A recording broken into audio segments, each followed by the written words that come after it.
দিন কয়েক ধরেই সাজো সাজো রব ছিল কলকাতাতে, নানা রঙে সেজে উঠছিল ব্রিগেড। বড়দিনের আগে রবিবার ছিল কলকাতায় এক বড় ইভেন্ট। অখিল ভারতীয় সংস্কৃতি পরিষদের উদ্যোগে ব্রিগেডে অনুষ্ঠিত হয়ে গেল লক্ষ্যকণ্ঠে গীতাপাঠ অনুষ্ঠান। কিন্তু রবিবার ব্রিগেডে লক্ষ্য মানুষ তো ছিলেন, সেই নিয়েই শুরু হয়েছে রাজনৈতিক চর্চা।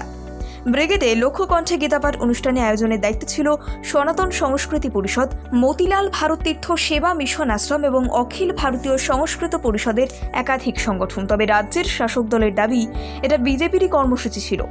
এদিনের অনুষ্ঠানে দেখা গেল রাজ্য বিজেপির এক ঝাঁক নেতা নেত্রীকে। বিরোধী দলনেতা শুভেন্দু অধিকারী থেকে শুরু করে বিজেপির রাজ্য সভাপতি সুকান্ত মজুমদার, সাংসদ দিলীপ ঘোষ, লকেট চট্টোপাধ্যায়দের লক্ষ্যকণ্ঠে গীতাপাঠ অনুষ্ঠানে যোগ দিতে কলকাতায় এসেছিলেন দ্বারকার শঙ্করাচার্য দয়ানন্দ সরস্বতী। মূল মঞ্চে ছিল তার উজ্জ্বল উপস্থিতি।